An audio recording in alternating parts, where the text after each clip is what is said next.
Hello मित्रों, आज हम आपको पढ़ाएंगे पीजीटी का फिजिक्स।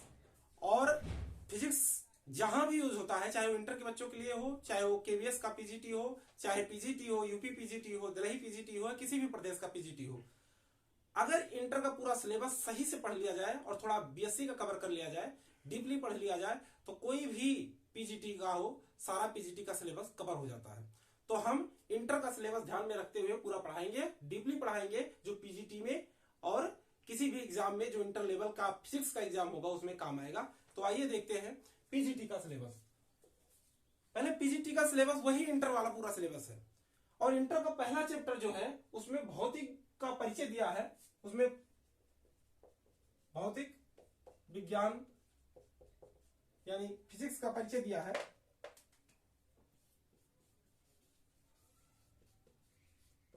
का परिचय है।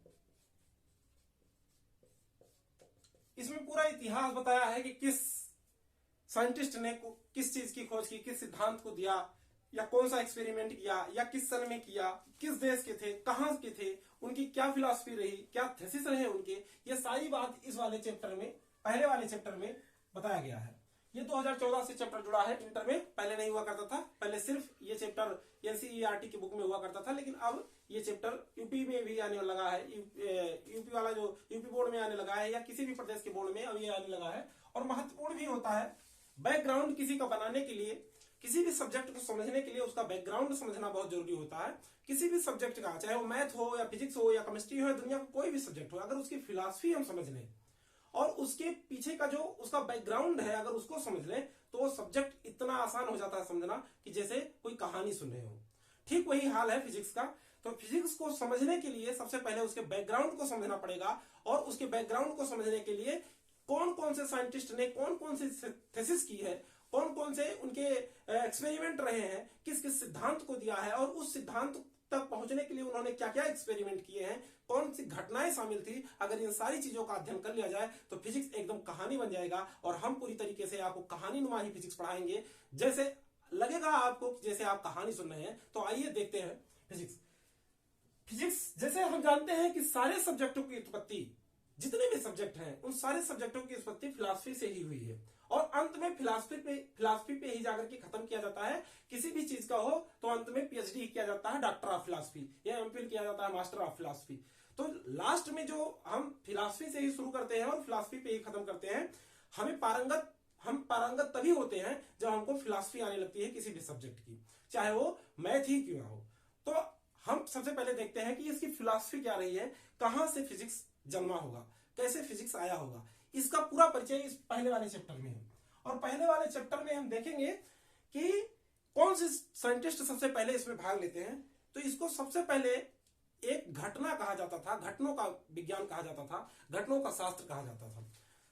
सबसे पहले जैसे ये माना जाता था, जैसे सूर्य का घूमना, या सूर्य का मंदाकिनी के नोड पर घूमना, या सूर्य के चारों तरफ किसी भी ग्रह का चक्कर लगाना, इन सब का चक्कर लगाना ये पहले ज्ञात नहीं था। तो पहले के लोग ये मानते थे कि सूर्य पृथ्वी का चक्कर लगाता है, ब्रह्मांड के केंद्र में पृथ्वी को रखते थे और ये मानते थे कि सूर्य पृथ्वी का चक्कर लगाता है।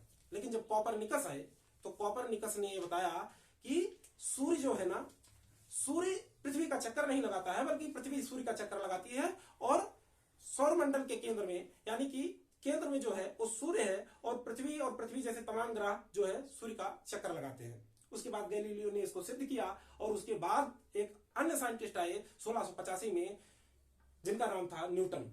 न्यूटन ने बाकायदे पूरी थीसिस दी इस पर, और सन 1685 में इसको उन्होंने सिद्ध किया। और वहीं से जन्मता है एक फिजिक्स का ब्रांच जिसको कहते हैं न्यूटोनियम मैकेनिक्स।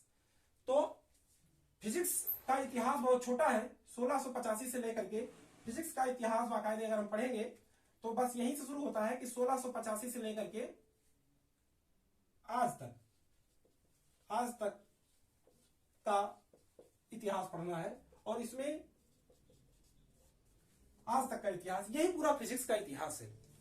ये बहुत ही छोटा सिलेबस है, लेकिन इसके पीछे से जो इसमें बीच बीच में थ्योरियां दी गई हैं, जो इसमें अनुसंधान किए गए, जो खोज किए गए, इसको लोग जटिल तरीके से बता के ऐसे बताते हैं कि एकदम जटिल हो जाता है। उस चीज को अगर हम आसानी से बताएं और कैसे कैसे कौन सा टर्म किस किस पर डिपेंड करता है, कौन किसके साथ वेरी करता है। जैसे फोर्स हुआ, मान लिया एग्जांपल के लिए फोर्स हुआ तो फोर्स किस पर वेरी करता है। इसको अगर हम जान लें, ये मान लो एक ग्रेविटेशनल फोर्स है, ये वेरी करता है m1 m2 के साथ और फिर वेरी करता है F r के साथ। r के स्क्वायर के व्युत्क्रमानुपाती होता है, r के स्क्वायर के व्युत्क्रमानुपाती होता है। इस प्रकार से होता है। मतलब सबसे पहले कैसे खोजा गया होगा, इसकी थीसिस कैसे निकल करके आई होगी। इसकी थीसिस समझने के लिए किसी भी घटना को जो हम देखते हैं तो उस घटना का अध्ययन करने के लिए सबसे पहले ये देखते हैं कि जो घटना घटित हो रही है वो घटना किस किस चीज पर निर्भर कर रही है। जैसे बल लग रहा था तो बल किस किस चीजों पर लग रहा था, क्यों क्यों लग रहा था, किसके कारण से बल लग रहा था। तो दो पिंडों के बीच गुरुत्वीय बल जो होता है ना, ये उनके बीच के उनके द्रव्यमानों पर निर्भर करता है तथा उनके बीच के दूरी पर निर्भर करता है। ये दूरी बढ़ती है तो बल घटता है और द्रव्यमान बढ़ता है। जैसे जैसे द्रव्यमान बढ़ता है दोनों का तो बल बढ़ता जाता है। तो ये एकदम जब इसको वेरी करके बार बार न्यूटन ने देखा, यम को बदला तो बल बदल रहा था, आर को बदला तो बल बदल रहा था, यानी कि फोर्स बार बार चेंज हो रहा था।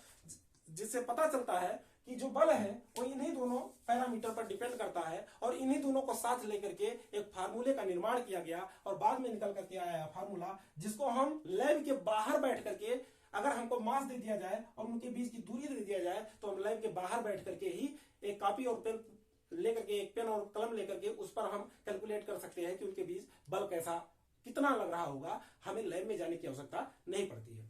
तो लैब में ना जाना पड़े इसलिए हमें फार्मूले की आवश्यकता पड़ती है कि हमें अगर पैरामीटर पता चल जाए तो हम पैरामीटरों के बल पे हम उन दोनों का उनके बीच क्या क्या कंडीशन कैसे कैसे हो रहा है। जैसे हमको यम और m2 का मान पता चल जाए और r का मान पता चल जाए तो हमें पता चल जाएगा कि दोनों पिंडों के बीच दोनों पिंडों के बीच फोर्स कितना लग रहा है। इस प्रकार से तो हम बच जाते हैं लैब में जाने से। तो इसी प्रकार से हमें फार्मूले की खोज करनी पड़ती है और फार्मूला इसीलिए आवश्यक होता है। ये पूरा ऐसे ही इतिहास है और इतिहास को और जानने के लिए हम पूरा बकायदे पूरा परिचय अध्ययन करेंगे यहां से कि सबसे पहले जब न्यूटन ने खोजा, जब न्यूटन का सब्जेक्ट आया